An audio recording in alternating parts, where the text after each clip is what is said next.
of the United States of America, and to the republic for which it stands, one nation, under God, indivisible, with liberty and justice for all.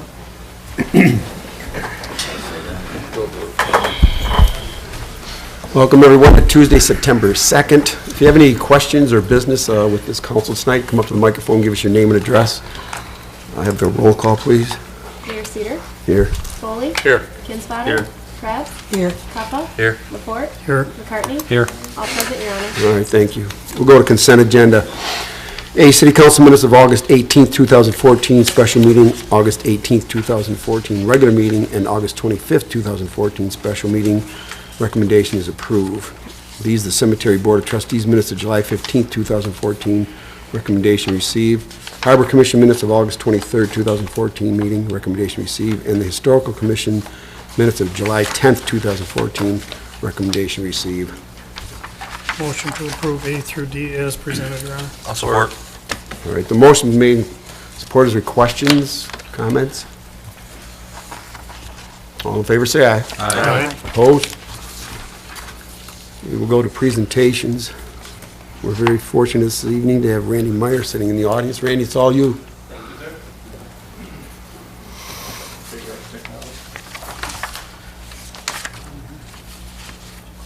This down, and then you're all forward and back. That's got a pointer on the top. And advance this up. And then Randy, this, or you wanna, we've got two of them. Everybody hear me if I just talk like this? Microphone, okay. Is that good? Is it, if I stand over here? I don't want to be in front of everyone. Hello.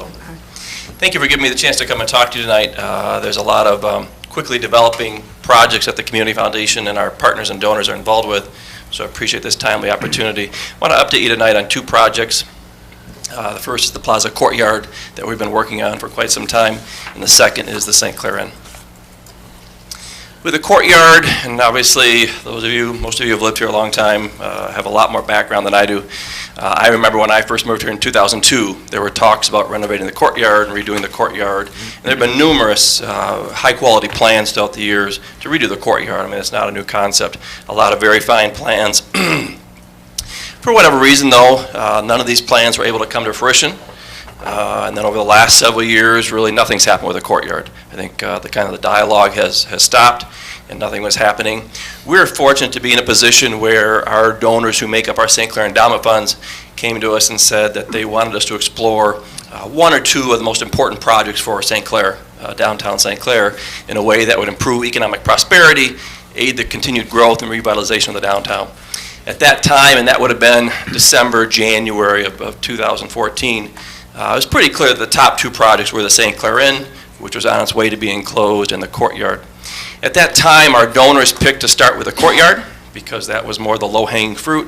There were a lot of obstacles with the Inn, and at that time, again, January, early 2014, we didn't feel we could do anything with the Inn to make a difference. So we moved on the Courtyard, progressed through the spring, and by May, the plaza owners agreed to give us basically a gross development easement rights to the entire Courtyard, which in effect mean we control the entire Courtyard from wall to wall. And we settled on a plan like this. This is a concept plan. I will tell you, if you haven't seen images of it yet and you would like to see more, on Channel 6 you can see a great high-quality 3D interactive video that shows you a lot more. There's not a lot of new things necessarily in this plan, and again, when you look back at all the plans, they all had a lot of different features. One thing you will notice on this plan, however, is the Great Lawn area. Much more open and inviting for weddings, concerts, art shows, and so forth. Another element that was missing from previous plans that this plan will allow us to do is an ice rink in the wintertime. So kids can go out there and skate and the parents can sit around the perimeter. Keep in mind, this is just a concept plan, so I'll point out, and I forget which one of these is the pointer. Like? Red. Red, thank you, sir. You'll see two pergolas on either side. That would be on the west side of the Courtyard area. They're not going to be white, actually. They will mimic the look and feel and design of Marcella's, the front of Marcella's. If you can visualize that, the big heavy brown wood beams with the very cool two-post bases, very heavy period correct pieces. So again, this is concept. So when these are installed later this fall, they will look just like what you see in front of Marcella's, two very large pergolas. The rest of it, though, is fairly accurate. I will say, for example, the fountain has been picked out and some other elements have not been picked out. But for the most part, this is what you'll see when we're done.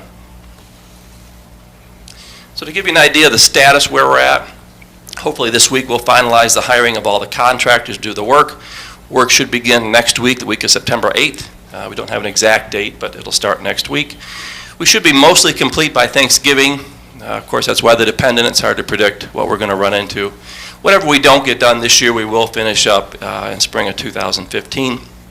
And some of the elements, like the water fountain, public art benches, the fence, and some other amenities that you see throughout the plan, those are being coordinated through the St. Clair Art Association, and some of our other donors and partners will take that on. You won't see those things being installed until 2015, until spring of 2015. But for the most part, by this fall, hopefully if we can work through to Thanksgiving, the cement will all be in, much of the trees should be in, the great lawn will be in. And you can't see it, but this area here is actually fairly large outdoor amphitheater style seats. Large enough so that if mom and dad want to bring their kids down and listen to a concert, they can put a blanket down on those steps and watch the concert. So there's 2 large steps there. What the effect it gives you is if there's a concert here in this area, you'll have the great lawn for one level of seating, you'll have the amphitheater seats for a second level of seating, and this higher level back here for a third layer of seating. This area here will be completely set up for performances, weddings, events, the county stage, whatever you might want to do at this side of the courtyard. Everything else in the courtyard will be pretty much brand new. You can't see it, but we will have 2 gas fireplaces in the northeast and the southeast corner. Natural areas along the north and south side. Other than that, a lot of open space, but a lot more flexible space. Again, for weddings, special events, concerts, art shows, much more user-friendly. Some of the feedback we got was because of all the cement, people were reluctant to sit out there on a hot day for concerts or events, whatever the case may be. So we think this is a much more open and inviting format. And again, hopefully by spring of 15, it'll all be done completely, especially since we want to move on to something bigger and a little bit more challenging. Mayor, any questions on this before I go on to the end, or do you just want to wait until the end? Anybody have anything yet? Okay. You want any questions from the audience? It's up to you, sir. What do you got? I'm wondering where you're tearing out, because I hear everything's coming out of there. Correct. Are they going to try to save any of those trees at all? We're going to try. I would really like to try and save the maples. There's 2 crimson maples, 2 in the northeast corner and 1 in the southeast corner. The tree people we've talked to so far are not optimistic based on the layout. And actually there's 1 more person I'm supposed to try and talk to this week about it. So it's up in the air. I'd like to save them if we can. We'll see. The last thing we want to do is do all this work and have them die a year or 2 years from now and have to remove them. So we're going to try. Because the goal we're trying to create, especially in that corner and in this corner, is a very nice, more intimate setting where you can bring other couples and friends out and sit around the fire on a nice summer night. So we're going to try and save them. Yes, sir? Will the ice rink be used this way? Possibly, yeah. I don't know if Ralph, if we see any reason why it can't. I won't promise it will. Ralph is trying to hide back here. Basically, the premise, and hopefully, again, the concept will become reality. The lawn itself will be excavated down quite a bit to make the elevation change for the amphitheater steps, which should give us a large flat surface that can be flooded in the winter. And if the drains are plugged up and we block off this, and if we have a slight basin look to it, a very almost imperceptible basin, you should be able to flood it. I mean, 1 or 2 inches of ice and you can skate on it. So I won't promise it, but that was a real consistent feedback we heard from people, was make it usable in the wintertime. And an ice rink was really the most popular feature they wanted to see. And then again, what we're doing, if you look at Sally and Grant's place up here, a year or so from now when it's mature and done, you'll be able to sit out, have some hot chocolate or coffee, watch your kids ice skate, sit around by the fireplace and so forth. So that's the atmosphere we're looking for. Any other questions? All right, so let's go on to a little bit more challenging project, which is the St. Clair Inn. And obviously, I probably know the least amount about the history of the St. Clair Inn. The more recent history, though, I can tell you, and Jeff Bohm brought up this display, it is ranked as one of the top 9 regional economic priorities in the region. It's been on that list, I think, probably for 3 or 4 years now. Most recently, it was re-ranked in early 2014. We held a retreat up at the Hilton Doubletree and had about 80 residents and stakeholders and business people in session from all over the region, and I think it was re-ranked as the second most important economic project in the entire region. It's obviously the anchor to downtown St. Clair, or at least it was when it was thriving and prosperous, significant in many ways, especially when you see so many other efforts taking place. The work, for example, that Mike Vinkier is doing in the Courtyard with his business, other people putting money into your downtown. It's a killer to have the inn closed. So as I said, when we were looking at tackling one or two of the projects, we tackled the Courtyard first for a variety of reasons. Primarily, we didn't think we could do anything with the inn, and we didn't think the people that own the inn would really sell it. During that time, unfortunately, nothing much really happened with the inn. It's no secret that the inn and the Edison Inn up in Port Huron, for the last 5 years, honestly, were both on the same course. For some reason, the private sector decided to step in with the Edison Inn up in Port Huron, rescue the Edison Inn with some complicated layers of financing and incentives, and now it's thriving and looking at expanding. The St. Clair Inn was on the same path. As everyone knows, for much of 2012 and 2013, it was no surprise it was heading towards being closed, and unfortunately it did close. So now it's been closed going on 8 or 9 months. We went back to our donors and our partners and talked about whether we should try to intervene now, and their feeling was yes, we should try to intervene now and not let it drag on. We've heard, dire predictions that it could stay closed another 1 or 2 years, absent some kind of significant involvement. So we don't feel this is a time where we should sit back and not try to take action. The thought of having it closed for 2 years, I think, would really be a serious detriment to every other investment that any other person, man or woman, is making in the downtown, including our own investments in the Courtyard. So it's one way really to protect the investments we're making in the Courtyard. I will tell you the same thing we told our board of directors when they met last week to approve this initiative. There are far more questions that we don't have answers for than what we do have answers for.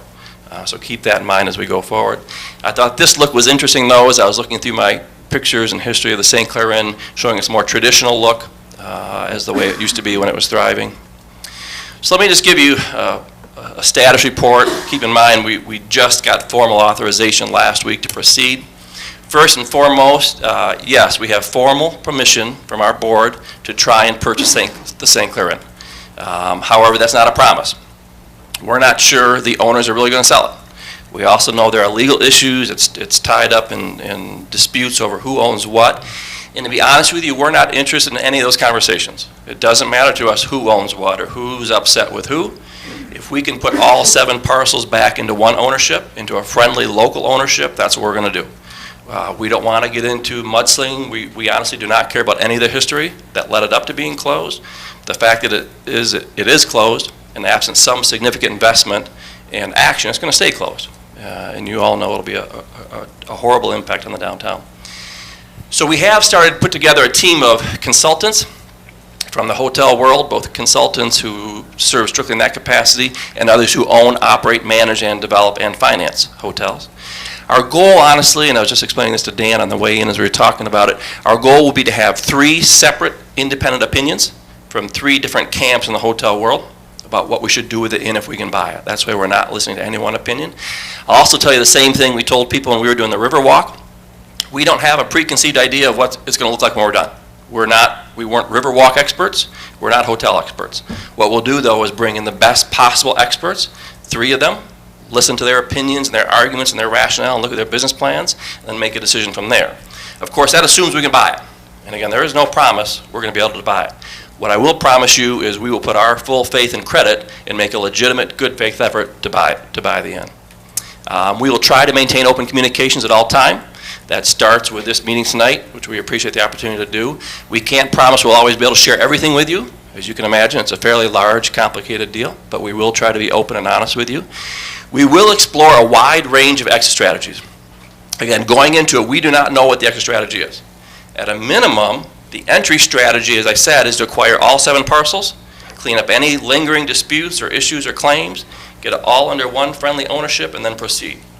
The exit strategies, we don't know what the exit strategies will be.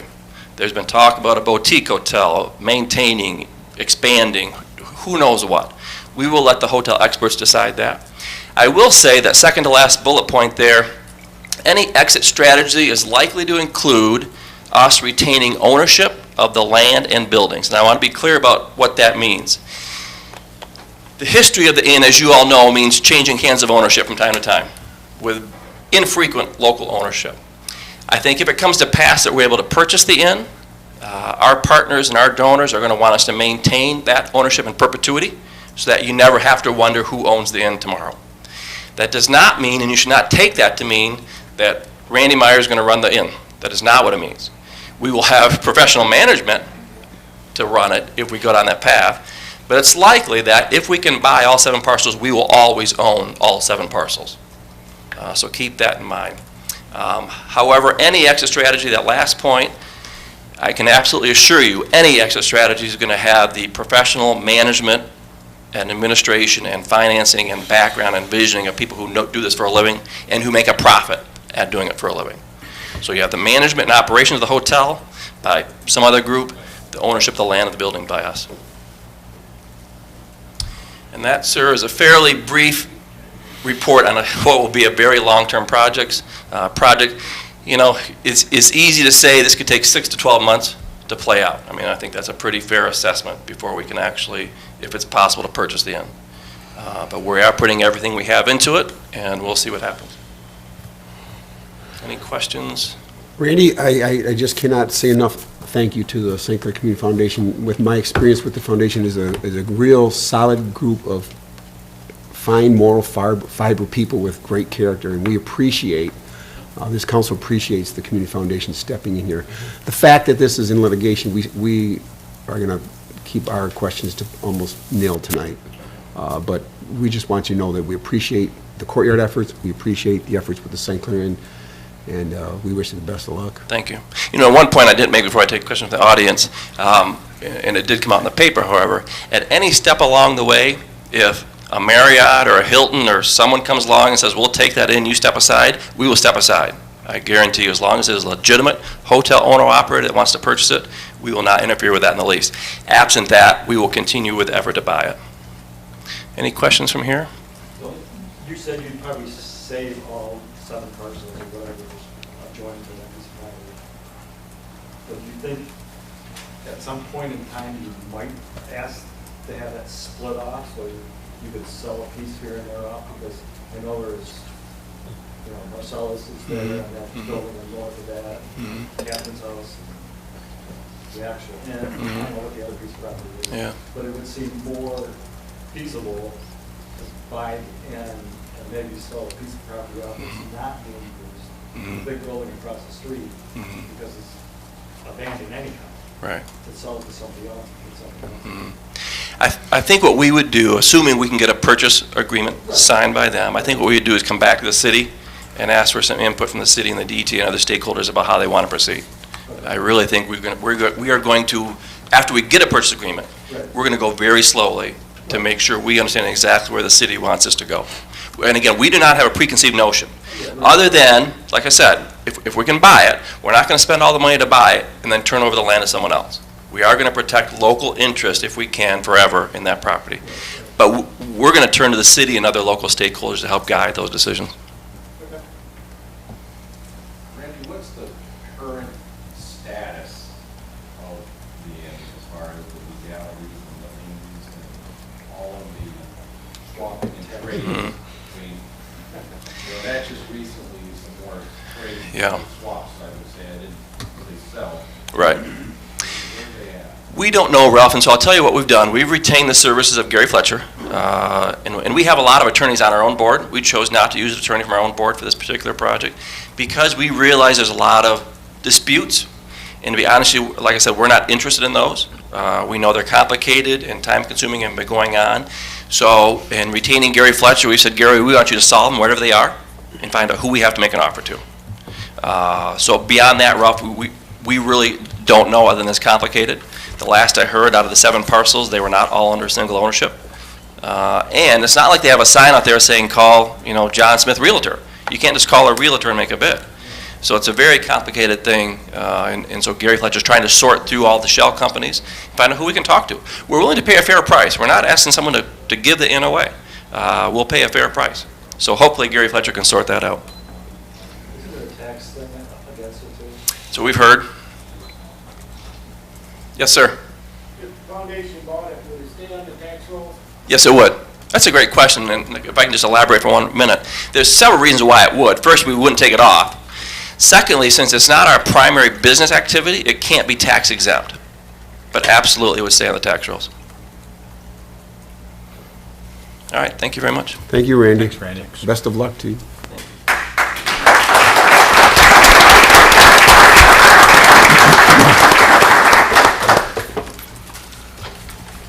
All right, we will go to number 6, ordinances and resolutions. A, resolution to explore possible changes to M29. We have before us tonight a resolution approving the exploration to approve the possible changes to M29.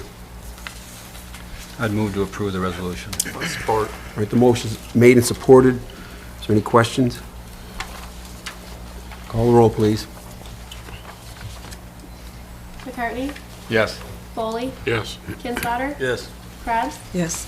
Papa? Yes. Laporte? Yes. Cedar? Yes. Carried, Your Honor. All right, thank you. Jeff, did you want to add anything in here?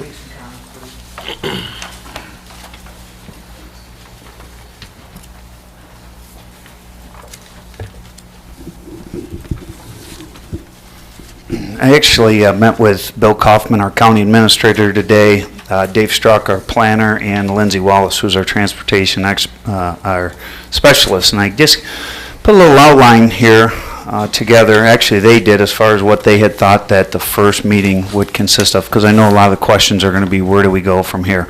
I think what you're going to see is a planning exercise that many of you may have been involved in the past. They do some specifics. And when you look at this, it says the first meeting, the kickoff, is to distribute a survey to the public key leaders, highlight process and timeline, local stakeholders, leaders, City Council, DDA, Planning Commission, Rotary members, businesses along M29, residents. Really what these surveys do is they would distribute them to everybody at the first meeting, and then they would reach out to a lot of individuals to get these surveys in their hands, to fill those surveys out, to actually get them back to the Planning Commission so then they can help facilitate some of the information that will come out of those and what that will become talking points.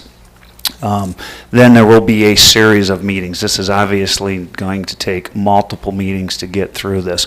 But those were kind of some of the first steps that the Planning Commission was looking to do. And I just want to make sure, if you decide to do this, because when these three individuals show up here in 2 weeks from now, I just want to make sure that we are in agreement that these would be the first steps. It's going to be some real baseline stuff in the beginning, and we're going to work our way up through it. So then you see first meeting, second meeting, third meeting, those are all just other discussion points. But really the first meeting, I think, is going to determine what direction this thing is going to really take course. Because we got to keep some rhyme or reason. You're going to have a lot of people that are going to be attending these meetings, and you've got to keep some structure in place with it. And these guys have done this a lot of other places. So that was kind of the little bit of a outline. So I encourage everybody that would like to participate in the surveys, city residents and a lot of others, to please attend the first meeting, which would be on, what's the date on that? 15th. 15th, which we'd like to do that an hour before this meeting, so it's 6 o'clock. If we could do that on the 15th, then we will have our team from the county here that'll help facilitate this to explore all the different options. Jeff, just have a question. That's right, Your Honor. You mentioned survey in the second meeting. Who's going to fill out the survey? Who got second target for the survey? Second meeting, when you see second, that's second step. So you would actually, I think what their intent is to bring the surveys to the first meeting and distribute them to a lot of, the people that are in attendance, city council, get them to the business, community, actually come down and distribute them. Give you 2 weeks to get those surveys and to return them to the Planning Commission. Then they can, there's a lot of information, then they can decipher, and it will kind of give them some different information to really go on. Because everybody's going to have, if there's 100 people in the room, there's going to be 100 different opinions on this, I'm sure. But they're going to be able to do, I'm sure, find some consistency in some things. And like I said, I think you're going to see this as a very normal planning process that they use for any process, whether it was an M29 issue, it could be another issue that, somewhere else in the county. Okay, thanks.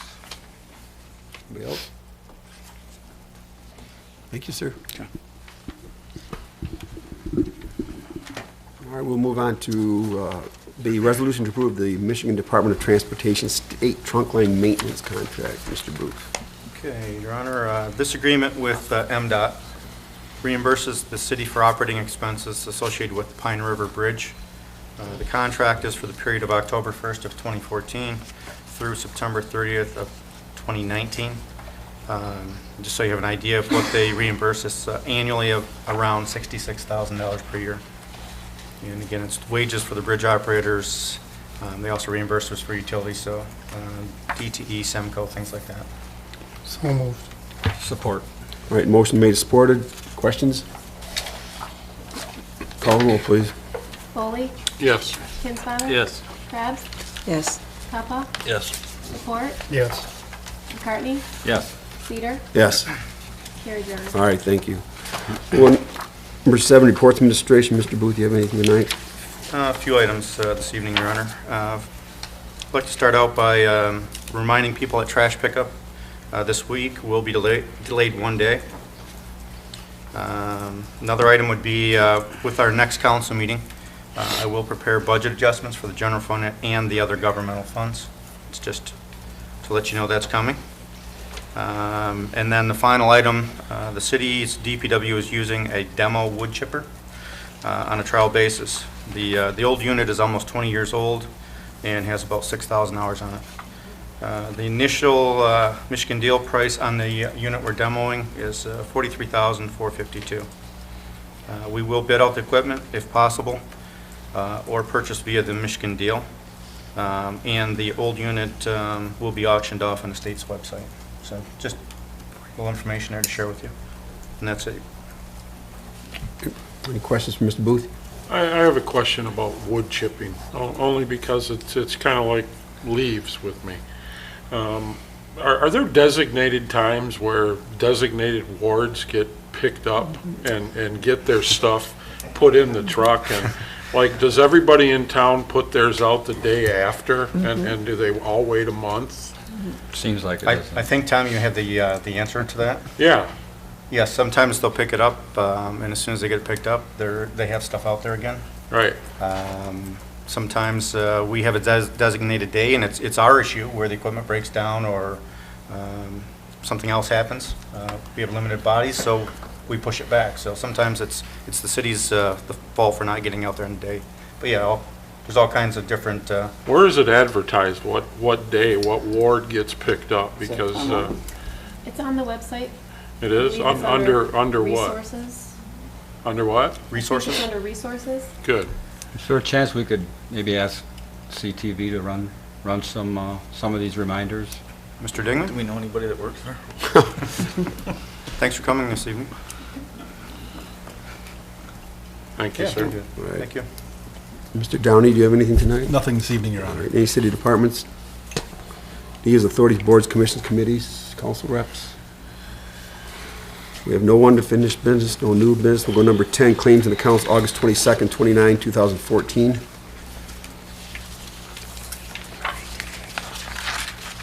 Hearing no questions, Your Honor, I make a motion to approve as presented. I'll support, but I got two questions. I'm sorry, motion made, supported, questions? Yeah, I got some questions. Go ahead. We wrote two checks, I mean, they're not big checks, but they were both for mileage. One was the harbor master, the other one was the rec director. Don't we have city vehicles that these people can use? I mean, it seems to me we got quite a pool of vehicles. And Probably not going to let them use a police car, but yes, if available, we have a white Tahoe that they can use. If it's not available, then we would reimburse them for the mileage. Okay. Anybody else? Others?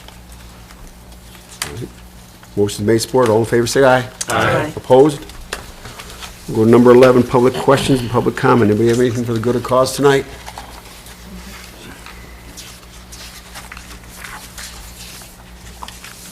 Thank you, Mayor Cedar. My name's Jim Beer, 1620 North Delano, and I'm here to bring to your attention the poor condition of the street in front of 1621, 1641 North Delano specifically. Forwarded some photographs to City Superintendent Mike Booth. Had asked that he share those with you. I guess that'd be a question. Had that been distributed to council? The current status is we have trying to put together, actually to answer your question, no, I have not given them the pictures yet. However, I saw the pictures. let me answer one other thing now for you. Sure. Working through a list to create roads for maintenance items and roads for construction. Just as Mr. Meyer earlier is not a road expert, I'm not a street expert, but we're getting there. I'd like to add a few more comments, specifically sharing this with some of my friends and neighbors. This particular problem, which is quite serious in front of our houses, is not the very worst in the city. Previous questions that have been brought before Mr. Booth and the city have been told that there are no funds for street repairs, or they're extraordinarily limited and that we're doing nothing. I've also been told in the past that we went to the voters and we asked them to do something about streets, and the voters resoundingly gave us their direction, which we've been following, which is to do nothing. So, you know, that's distressing to me as I watch my street deteriorate, additional streets in the city deteriorate to the point where we're going to be spending tremendously more money to replace streets than we would have been spending if we were repairing streets. And I see no patching. We have a catch basin which is collapsing. I did do some travels around town. I saw in the Highlands that there are catch basins that are currently being repaired, so I bring to the city's attention that there is a catch basin in front of 1621 which should be repaired before winter season comes in place. Certainly the appearance of the street shows that another winter of snowplow and snow activities we just have had, there won't be a street in this section of North Delano come next spring. So appreciate hearing that there is motion towards having some action, but I would like to know something more specific, and there may be some of my neighbors who also want to make a comment. Thank you. Go ahead. And me. Oh.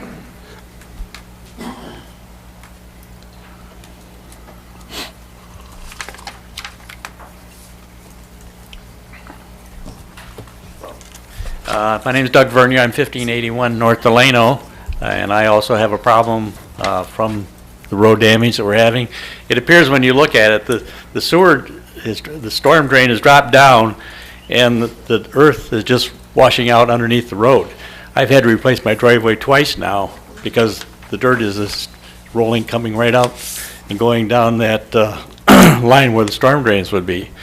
So I don't know. To me, it's not just a street issue. It's a storm drain issue, and I'm surprised that when they did the inspections, I think we paid to have somebody come inspect the sewers this year, that they didn't see that there was a crack or broken or whatever it is that's causing all the erosion to go down and washing out the road. So, again, I'd just like to state, I've replaced my driveway twice now, and it's going to have to be replaced again. It's cracking bad. Something has to be done. Thank you, Doug. Anybody else?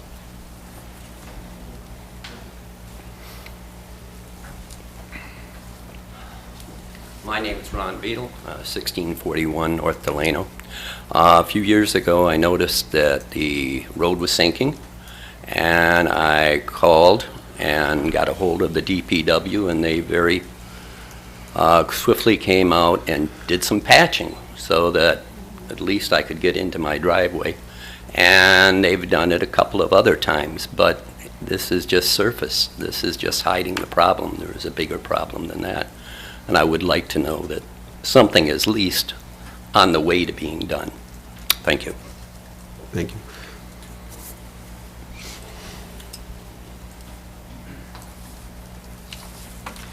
Yeah, I'm Paul Wilbert, 1661 North Delano. Just want to reiterate, in front of my house as well, there's a good 5-inch or so drop from the curb down to where the asphalt is. There's no sidewalks in our neighborhood, so the children are out using the street for their bikes and for walking and whatever. And I'm just afraid between that and the asphalt falling apart and crumbling that there's a trip hazard out there, and it's possibly could hurt somebody. That's my concern. Thanks. Thank you. Anybody else?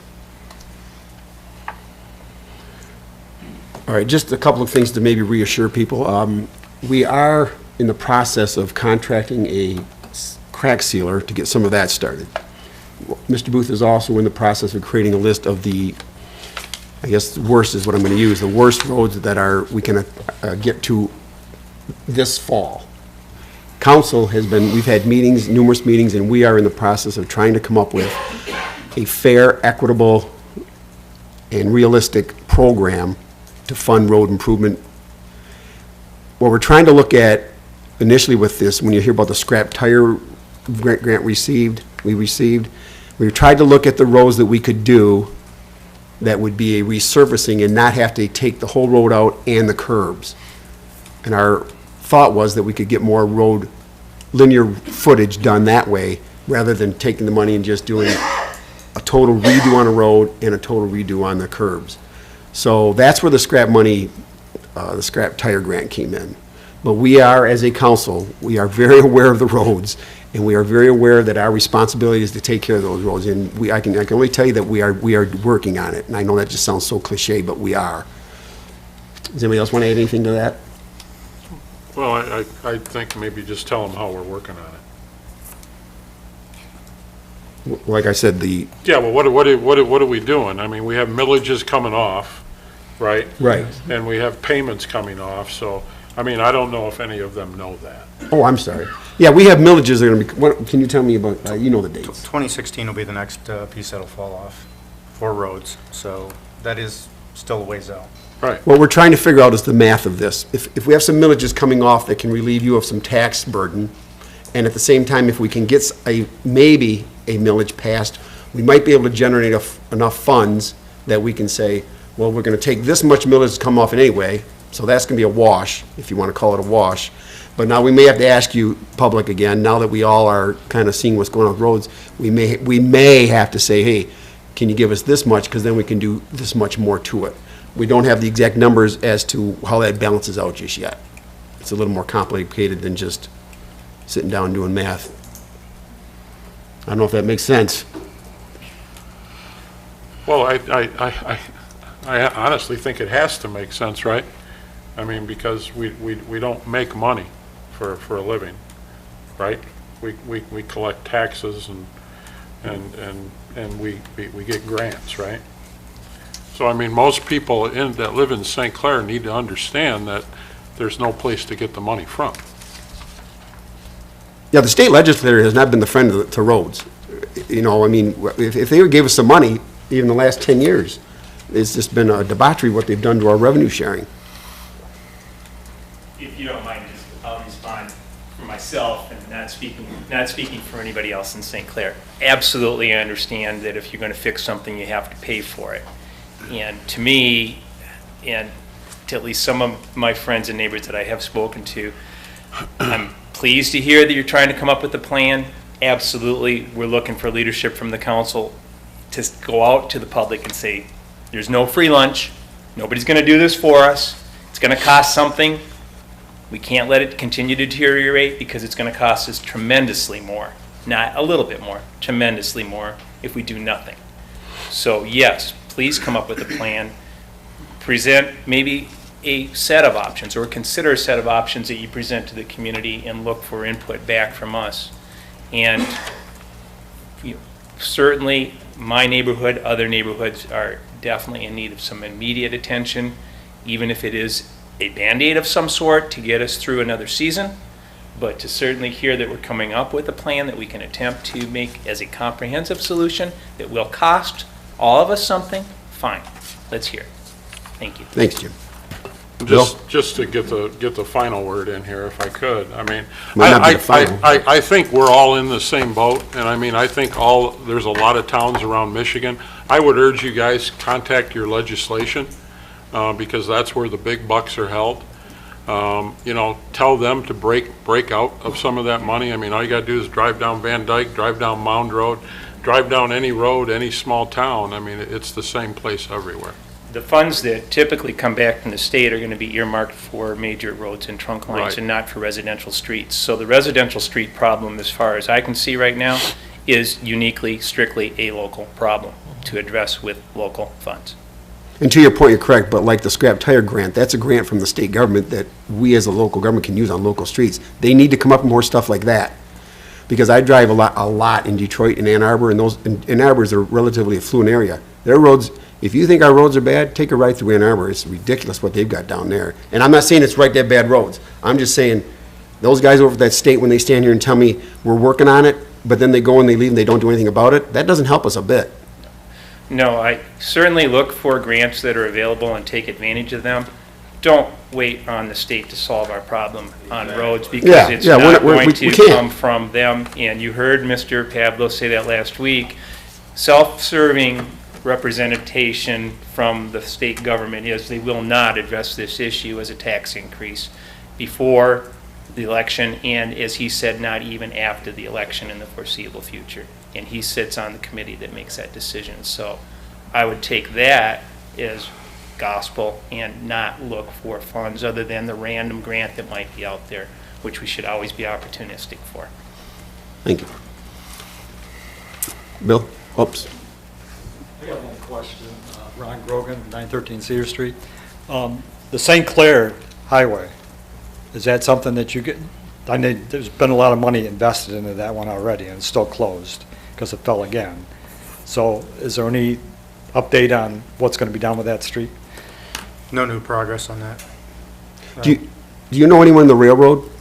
Do I know because anybody? we've called the railroad and tried to get them out here and look at it with us, and they won't call us back. It's by the railroad tracks? Well, Yeah. the road is creeping towards the railroad tracks. And my position is that we need to do something, and I think CSX needs to talk to us about their role in this, because we need to look at options. And one thought I had was move it away from the river. Right. To do that, we have to go encroach upon that railroad. And how many times have we called them? They're not going to let you encroach because of the speeds of trains and stuff. I don't think they're going to let you do that. Well, we cross it now. You cross it, yeah. And that's what I'm talking about, just moving the crossing east. East, okay. Yeah, get it away from the river. Right. So if you know what to be in the railroad. I don't know anybody in the railroad. I would take pictures of the trains, but I don't know anybody in the railroad. Thank you. On South Riverside, I heard it again, we have no money for roads. I understand. Mr. Booth, do we have any money? Do we have Does a the fund city have balance? any Yes, money? we do. We have money? We have a fund balance. How much? We also have a liability for pension, and we have a... So the pension and the health insurance? We have more liabilities out there than So the what's liability comes sitting before the there. roads? Pardon me? The liability is coming before the roads? Depends on how we want to spend it. I mean, do we have money, correct? Do you spend all your bank account, Mr. Kleeman? If You always need- need a little If it need to cushion. be, I will. If I Okay. need to keep my house up, I will. If that's part of the plan, as we sit down and review it with the residents, I think then yes, that would be the If we're sitting on answer. some cash, we need to get out there and do something. Then come and ask the people. It's going to have to be a combination of both of those. That's right. And like I said, good faith is get out there and do something. If we got cash, we need to spend it, because sitting on it, I don't understand why we sit on it. I don't know, you guys can tell me why we sit on the money and say we have none. 2% interest. But we do have to maintain a healthy fund balance for things like, when those pumps that go that are $60,000. You gotta fix the roads too. Yes. It has to be a balance. Anybody else? All right. Well, would it be too much to have some sort of a, I guess, excuse me, something maybe from whoever is going to look at the situation on Delano? I mean, if we have a catch basin washing driveways away, I mean, I don't think that's something that we can turn our backs on. I mean, that sounds like a little bit more than a bump in front of my house, right? So, I mean, is that something that... The DPW's been, after this winter, we had, was it 28 catch basins that sank? Is that the number? I'd say 20 anyway. Yeah. They've been working on them. But each one of those is about a 4-day deal. Right. But we have to understand the plight of the public, and there's several people here from just one neighborhood, and they've seen inaction for several years, and we have to talk more about the things that we plan on doing. We started a street sweeping program to keep those catch basins clean so we have good water runoff. We've contacted the county, and we're sharing on a crack sealer. We've got the tire grant that we're going to do some road repairs. We just have to continue to inform, and activity shows more than non-activity. And whether we have the money or not, Sounds to me like there's people out in the audience that have no problem with us trying to figure out ways to raise it to fix some roads. And that's a tough choice that we have sitting up here is finding ways to do that. All right. Anything else on number 12, Mayor and Council? All right, then we'll go to number 13, closed session, request for closed session to discuss strategy connected with the negotiation of a collective bargaining agreement with the employees represented by AFSCME. So moved. Motion's been made and supported. Questions? Call the roll, please. Kinsfater? Yes. Krebs? Yes. Puffa? Yes. Lepore? Yes. McCartney? Yes. Foley? Yes. Cedar? Yes. Carried. All right, thank you. We may take action when we return. You're welcome to stay. If not, thank you for coming. Have a good night. Be safe.